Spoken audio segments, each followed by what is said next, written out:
नमस्कार मित्रांनो, ठरलं तर मग या मालिकेच्या येणाऱ्या काही भागांमध्ये आपल्याला जबरदस्त असा ट्विस्ट हा बघायला मिळणार आहे. मित्रांनो, आपण आजच्या महा एपिसोडमध्ये बघितलं की कशा प्रकारे आता अर्जुन सर्वांसमोर बस स्टँडवरती माईकमधून सायलीला प्रपोज करतो. सायलीला मात्र मधुभाऊंच्या गोष्टी आठवतात आणि त्यामुळे मात्र आता सायली ही मधुभाऊंचं ऐकतच मधुभाऊंचा मान ठेवत एस टीमध्ये बसते आणि कोल्हापूरला रवाना होते. तेव्हा मात्र अर्जुनच्या प्रेमाची निशाणी म्हणून, अर्जुनवरही तिचं प्रेम आहे याची निशाणी म्हणून तिने ओढणी सोडलेली असते आणि ती मात्र आता अर्जुनच्या गळ्यात आलेली असते. तेव्हा मात्र अर्जुन प्रचंड खुश झालेला असतो. अर्जुनचं हे प्रेमाचं वक्तव्य ऐकून मात्र आता सायलीला प्रचंड आनंद झालेला असतो. आता मित्रांनो, मालिकेत भयानक असा ट्विस्ट येणार आहे. आता मात्र मित्रांनो, लैला मजनू एकत्र आलेले आहे आणि आता जेव्हा दोघंही प्रेमिका एकत्र येतात तेव्हा मात्र जी होते ती एक जबरदस्त गोष्ट घडत असते आणि एक भयानक बदल आपल्याला मालिकेत बघायला मिळणार आहे. मित्रांनो, नेमकं पुढं काय होणार आहे, आता प्रिया नेमकं कोणतं कारस्थान करणार आहे ज्याच्यावरून आता मात्र हे सगळ्या गोष्टी विस्कटीत होणार आहेत, हे जर जाणून घ्यायचं असेल तर मित्रांनो हा व्हिडिओ शेवटपर्यंत बघा. आणि मित्रांनो, ते लाईकचं बटन दाबून द्या तेवढं, आणि त्या सबस्क्राईबच्या बटनावरती जे काही आजूबाजूला सापडेल ते फेकून मारा. फक्त बटन हे आता दाबलं गेलं पाहिजे. तर मित्रांनो, जाणून घेऊया पुढे नेमकं काय होतं ते. मित्रांनो, आता अर्जुनला ही गोष्ट समजलेली असते की सायलीचं त्याच्यावरती प्रेम आहे. त्याच्यामुळे आता अर्जुन स्पष्टपणे उघड आता सायलीच्या बाजूने स्टँड घ्यायला मोकळा झालेला असतो. अर्जुनला आता ही गोष्ट कळालेली असते की सायलीचंही माझ्यावरती प्रेम आहे आणि सायलीला सुद्धा आता अर्जुनचं प्रेम कळालेलं असतं. याच्यामुळेच आता मात्र मालिकेमध्ये आपल्याला भयानक असा बदल बघायला मिळणार आहे. तो म्हणजे आता घरी जेव्हा होम चालू असतो त्यावेळेस मात्र प्रतिमाला महिपत दिसत असतो आणि महिपत आठवून तिची मात्र आता अवस्था गंभीर झालेली असते. त्यामुळे मात्र आता प्रियाचं भांडं फुटणार असतं. प्रतिमाने आता पुढे जाऊन जेव्हा सगळेजण घरामध्ये एकत्र येतात त्यावेळेस मात्र चांगली चर्चा सुरू असते. त्यावेळेसच मात्र आता प्रतिमाला विचारण्यात येतं, अगं प्रतिमा, तुला काय झालं होतं ग होमच्या वेळेस आणि तू असं का बरं ओरडत होती? त्यावेळेस मात्र प्रतिमा सांगू लागते, मला काही जुन्या गोष्टी आठवत आहे. मला आठवतंय की माझा जेव्हा ॲक्सिडेंट झाला होता तेव्हा तो ॲक्सिडेंट नव्हता. मला एका व्यक्तीने मारायचा प्रयत्न केला होता आणि म्हणत होता की आता तू जा, या महिपतच्या हातातून कोणीही वाचू शकत नाही आणि तू आता जिवंतही राहू शकत नाही, कारण की तुझा आजचा शेवटचा दिवस आहे. असं म्हणतच माझ्या तोंडावरती जळता लाकडाने मला मारलं होतं आणि माझ्या चेहऱ्यावरती जे घाव निशाण आहेत ना ते त्याच व्यक्तीने दिलेले आहेत आणि त्या गोष्टी मला आता आठवत होत्या, असं आता प्रतिमाने क्लिअर सांगितलेलं असतं. आणि आता ही गोष्ट जेव्हा समजलेली असते तेव्हा मात्र आता प्रियाला मात्र आता हादरे बसायला लागतात. प्रियाला आता लक्षात येतं की आता आपलं काही खरं नाही, आता आपला गेम ओव्हर. तेव्हा मात्र ती मुद्दामच प्रतिमाकडे जात असते आणि म्हणत असते की आई, अगं तुला काही पण आठवते, असं काही झालेलं नसावं, तू असंच उगाच काही पण डोक्यात नको घेऊ बरं, असं आता प्रतिमाला ती म्हणत असते. प्रतिमाला जेव्हा ती असं बोलत असते तेव्हा मात्र प्रतिमा म्हणत असते की बस कर, तू माझी मुलगी नाही आहेस, मला तेही आठवतंय, माझी मुलगी सायली आहे. आणि आता मात्र जेव्हा प्रतिमा असं बोललेली असते तेव्हा मात्र प्रियाला हादरेच बसतात, कारण की आता प्रतिमाला खूप मोठा एक खुलासा झालेला असतो. प्रियाचं बरंचसं सत्य तिच्या समोर आलेलं असतं. जेव्हा या सगळ्या गोष्टी घडलेल्या असतात ना तेव्हा मात्र बारकाईने लक्ष ठेवून जर कोण असेल ना तर ती प्रतिमा असते. प्रतिमा फक्त नाटकं करत असते की तिला काही समजत नाहीये, काही कळत नाहीये, परंतु आता प्रतिमाने सगळे खुलासे केलेले असतात. प्रतिमाने सांगितलेलं असतं, मला ज्या गोळ्या दिल्या गेल्यात ना त्या सुद्धा खोट्या होत्या, त्याच्यामध्ये काही माझी स्मृती परत येण्यासाठीचे औषधं नव्हते. या गोष्टी मला स्वतः मी माझ्या डोळ्याने बघितल्या होत्या. प्रियाने माझे औषधं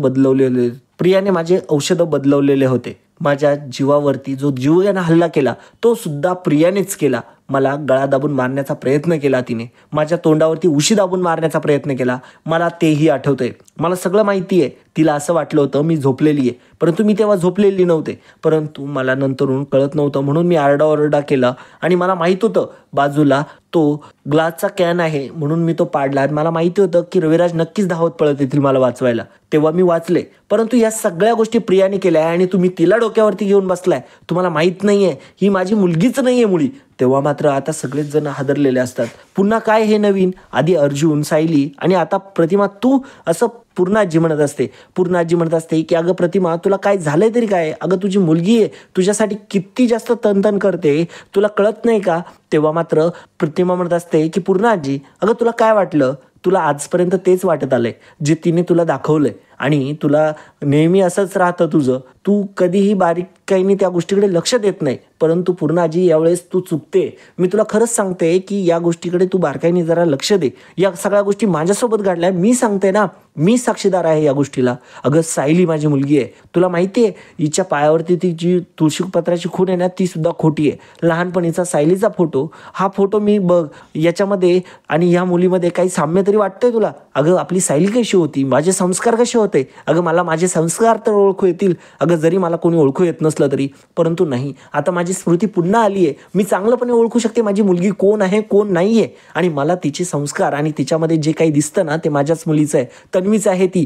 माझी तन्वी तुम्ही काढून दिली घराबाहेर. तुम्हाला खरंच मी तुम्हाला माफ नाही करणार. आता मात्र प्रतिमा प्रचंड रागवलेली असते. प्रतिमाचं हे रौद्र रूप आता मात्र कोणीही पाहिलेलं नसतं. रविराज म्हणत असतो, अगं प्रतिमा, तेव्हा मात्र प्रतिमा म्हणत असते की तुम्ही तर काही बोलूच नका, तुम्ही सुद्धा या प्रियाला सपोर्ट केलं, तुम्हाला ओळखता नाही आलं, स्वतःची मुलगी तुम्हाला ओळखता आलेली नाहीये, असं आता प्रतिमा बोलत असते. प्रतिमा प्रचंड टेन्शनमध्ये असते आणि प्रचंड रागवलेली असते. आणि प्रतिमाचा हा जो ज्वलंत ज्वालामुखी आहे तो आता बाहेर निघायला सुरुवात झालेली असते.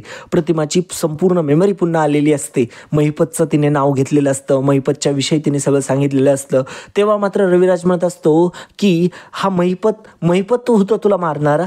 तेव्हा मात्र आता प्रतिमा म्हणत असते की हो, मी बऱ्याच दिवसांपासून त्या व्यक्तीच्या शोधात होते आणि मला त्या गोष्टीच्या वरून मी सगळ्या ज्या गोष्टी आहेत त्या स्वतःच्या पद्धतीने शोधण्याचा प्रयत्न केला. एके दिवशी पेपरला बातमी आलेली होती आणि मी त्या व्यक्तीचा फोटो बघितला आणि तेव्हा मला कळालं की तो व्यक्ती ही महिपत आहे. आणि मला तिथून पुढे सगळ्या गोष्टी उघड व्हायला लागल्या. नंतरून मी प्रियाचं आणि महिपतचं देखील बोलणं ऐकलं. प्रियाच्या वरती माझं बारीक लक्ष होतं. हे सगळं मी गुपचूप करत होते, कुणालाही कळू न देता, आणि स्वतः नाटकं करत होते.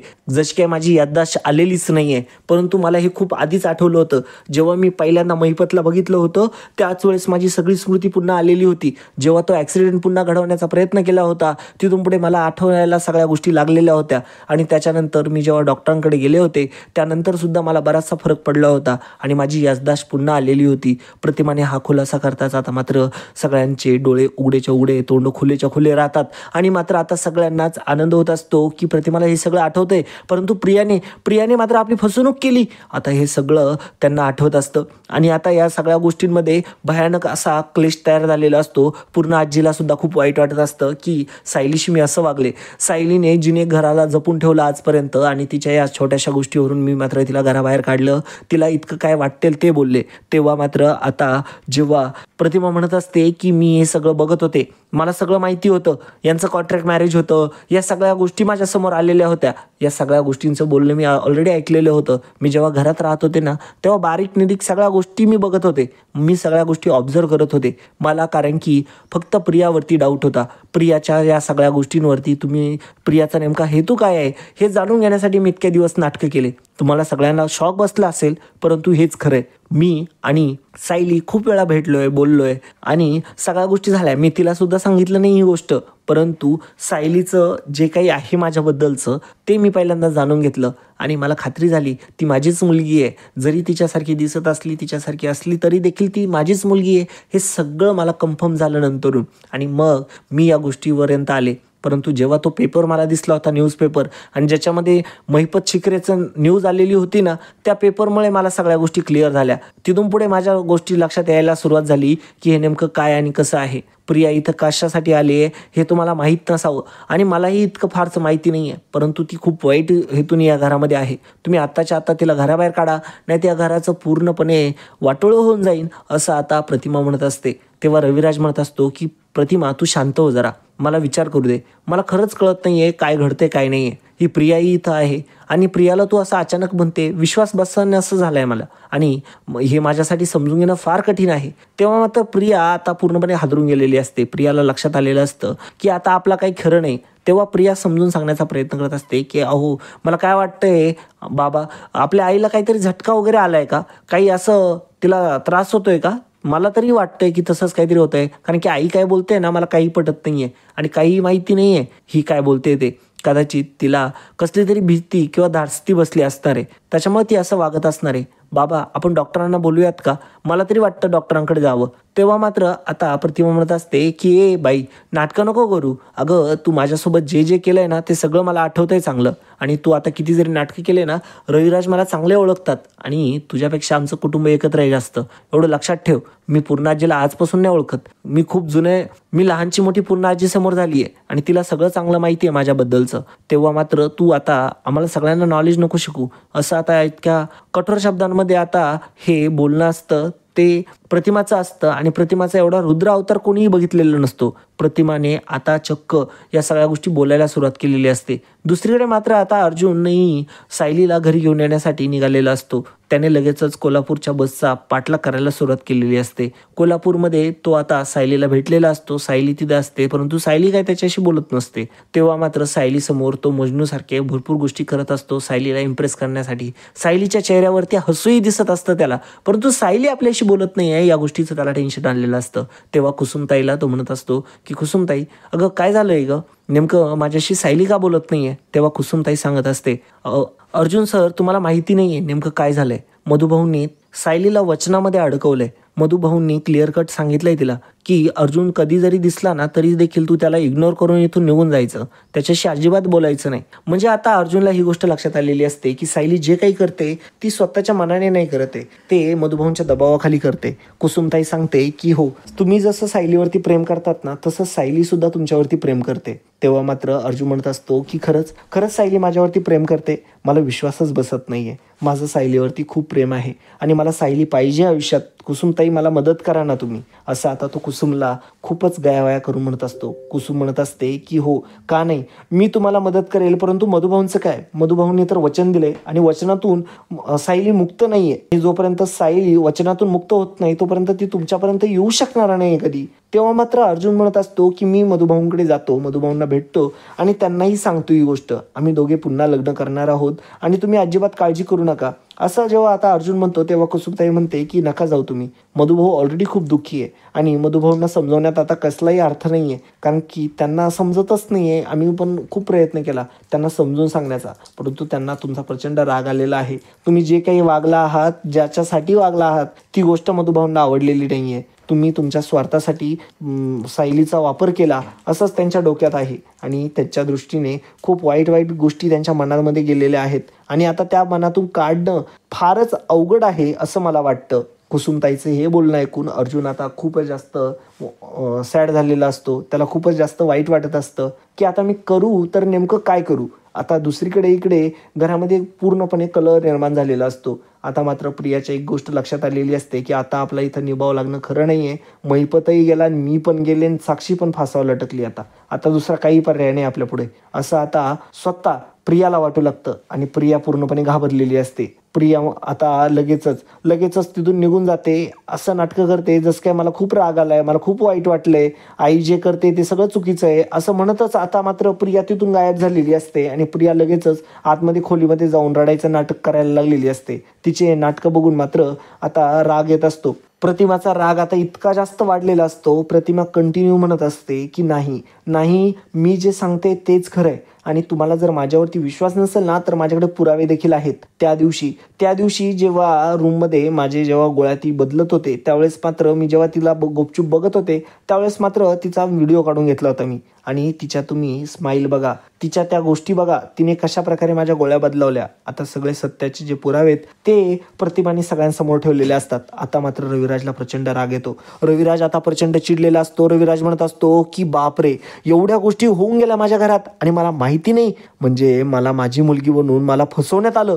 आता मात्र रविराज प्रचंड चिडलेला असतो आणि रविराज म्हणत असतो की ज्या बोलीवरती आपण सगळ्यांनी विश्वास ठेवून आपण सोन्यासारख्या मुलीला घराबाहेर काढून दिलं, आपण किती वाईट आहोत असं आता रविराज म्हणू लागतो. रविराज म्हणायला लागतो की माझ्या डोळ्यामध्ये इतक्या दिवस धूळ फेकत राहिली ही पोर, तरी मला कळालं नाही. मी एक वकील असून सुद्धा हे सगळ्या गोष्टी ओळखू शकलो नाही आहे, तर लानत आहे माझ्या अशा वकिलीवरती. वाईट आहे मी, मला खरंच कळालं नाही, मला माफ कर सायली असं आता रविराज म्हणू लागतो. आता मात्र सर्वांनाच एक गोष्ट जाणीव झालेली असते की सायलीच या घराची खरी नात आहे आणि या गोष्टीमध्ये आता मात्र पूर्णाजीला प्रचंड वाईट वाटत असतं. आता मात्र प्रिया जी तिथं असते, प्रिया आता टेन्शन घेऊ लागते. प्रियाला असं वाटत असतं की आता मी इथून पळ काढला नाही तर माझा मात्र जीव जाणार किंवा मला जेलमध्ये पाठवणार. या सगळ्या गोष्टी आता निश्चित झालेल्या आहेत. त्याच्यामुळे मात्र मी लगेचच इथून पळ काढला पाहिजे आणि मी इथून निघून गेली पाहिजे असं आता प्रिया म्हणत असते. प्रिया मग आता रूममध्ये तर आलेलीच असते ऑलरेडी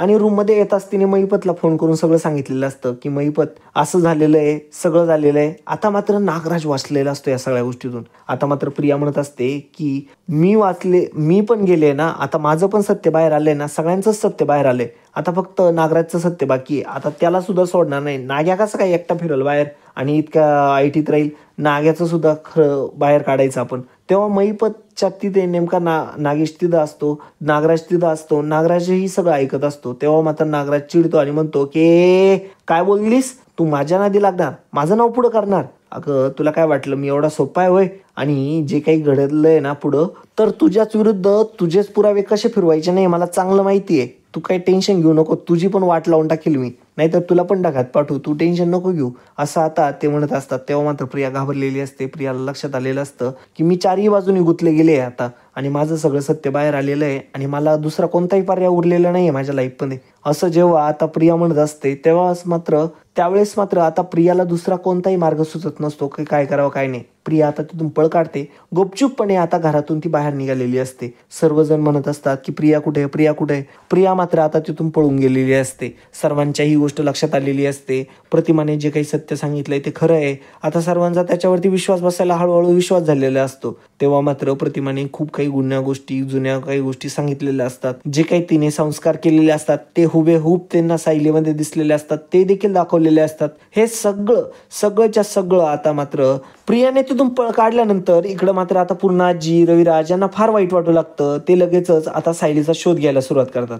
सगळ्यात पहिल्यांदा त्यांनी अर्जुनला फोन केलेला असतो. तेव्हा मात्र आता अर्जुनला पूर्ण आजी म्हणत असते की अर्जुन अरे कुठे आहे तू? अरे एक खूप मोठा प्रॉब्लेम झाला, तुला सांगायचा आहे, लवकर ये घरी. तेव्हा मात्र अर्जुन म्हणत असतो की नाही आजी, मी नाही येऊ शकत, मी एका कामानिमित्त जरा बाहेर आलोय. तेव्हा मात्र पूर्ण आजी म्हणत असते की अरे इतकं महत्वाचं आहे ना की मी तुला सांगू शकत नाही, तू आत्ताच्या आत्ता ये. तेव्हा मात्र अर्जुन म्हणत असतो की नाही, मी जरा एका बाहेर चाललोय कामासाठी महत्वाच्या. तेव्हा मात्र पूर्ण आजी म्हणत असते की अर्जुन मला माफ कर, खरं तर मला जोड्याने मार आले. खरंच मी खूप चुकले. मी सायलीला घराबाहेर काढलं आणि माझ्याकडून खूप मोठा अपराध झाला. सायलीला मी असं घराबाहेर काढायला नको पाहिजे होतं. तुला माहिती आहे सायली कुणाची मुलगी आहे? सायली आहे तर ती रविराज सरांची मुलगी आहे आणि तन्वी आहे ती खरी तन्वी आहे. तेव्हा मात्र अर्जुन म्हणतो की काय बोलतेस तू? तेव्हा मात्र अर्जुन म्हणत असतो की हो, तूच खरा होता.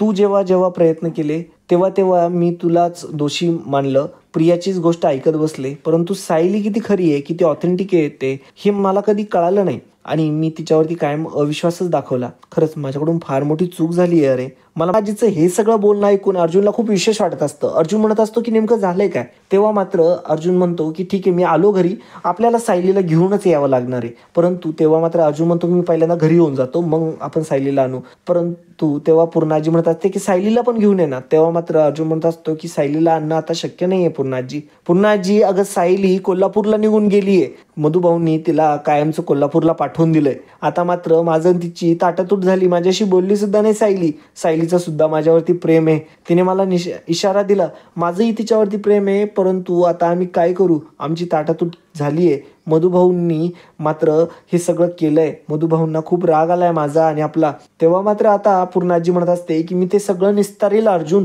तू फक्त घरी ये, मला तुला खूप महत्वाचं सांगायचंय. आता मात्र घरी अर्जुन आलेला असतो. तेव्हा सगळ्या गोष्टी घडलेल्या सगळ्या अर्जुनला सांगण्यात येतात की प्रियाबद्दल जे काही पूर्ण प्रतिमाने जे शोधून ठेवलेले असतात पुरावे, ते सगळे आता अर्जुनला दाखवलेले असतात. अर्जुन म्हणत असतो की माझ्याकडे याच्याहून मोठा पुरावा होता, परंतु तिने वेळीच पायावरती टॅटू गोंदत मात्र तिने खोटं तुळशीपत्र पायावरती काढलं आणि मग माझा गैरसमज निर्माण झाला. तेव्हा मात्र चैतन्य म्हणत असतो की अरे अर्जुन, मी तुला किती वेळा सांगितलं होतं की ती प्रिया खोटी तन्वी आहे म्हणून. ती तन्वी नाहीच आहे. मी ह्या सगळ्या गोष्टी बघूनच घेतल्या होत्या की नाही, तेव्हा तू माझ्यावरती विश्वास ठेवला नाही. आज ही वेळ आली नसती. तेव्हा मात्र आता या सगळ्या गोष्टी सुरू असतात. तेव्हा मात्र आता अर्जुन म्हणत असतो की पण आता करायचं काय, मधुभाऊ तर खूप रुसलेले आहेत. तेव्हा मात्र पूर्णाजी म्हणते की तुम्ही काळजी करू नका, मी सगळं निस्तारते. हे सगळं तुम्ही अजिबात काही टेन्शन घेऊ नका. हे सगळं मी केलंय ना, घराबाहेर मी काढलंय ना. कल्पना आता इतकी रडायला लागते. कल्पना म्हणत असते की बापरे, मी आयुष्यात किती मोठं पाप केलं. जे की माझ्याकडून कधी एक्सपेक्ट केलेलं नसेल सायलीने. सायलीला नको नको ते बोलले मी. माझी खरंच खूप मोठी चूक झाली आहे अर्जुन. मला सायली काय मी स्वतःच माफ करू शकणार नाहीये. माझ्याकडून जे काही अपराध घडले ना ते खरंच खूप मोठे, मीच मला काहीतरी करून घेते असं आता कल्पना म्हणत असते. तेव्हा मात्र अर्जुन म्हणतो की आई अगं थांब ना, अगं सायलीला या सगळ्या गोष्टी आवडतील का, अगं आपण सायलीचा विचार करूया ना. तेव्हा मात्र आता पूर्णा आजी मधुभाऊंच्या घरी जायचं ठरवते. मधुभाऊ घरीच बसलेले असतात. पूर्णा आजी सोबत आता अर्जुनही तिथं आलेला असतो. पूर्णा आजी मधुभाऊंना म्हणत असते की मधुभाऊ आत येऊ. तेव्हा मात्र मधुभाऊ आता पूर्णपणे टेन्शनमध्ये असतात आणि म्हणत असतात की नका येऊ मॅडम, तुम्ही आमची पात्रता नाहीये तुमच्यासारख्या व्यक्तीचा आदरातिथ्य करण्याची. आम्ही तितके लायक नाही आहोत. तुमचं आदरातिथ्य आम्हाला कधी जमणार नाही आणि ते आम्हाला जमणार नाही म्हणूनच आम्ही तुम्हाला म्हणतोय की तुम्ही आमच्या घरात नका येऊ. तेव्हा मात्र पूर्ण आजी म्हणत असते की माफ करा हो मधुभाऊ, माझ्याकडून फार मोठी चूक झाली. मी तुमची खरं तर माफी मागायला आली आहे.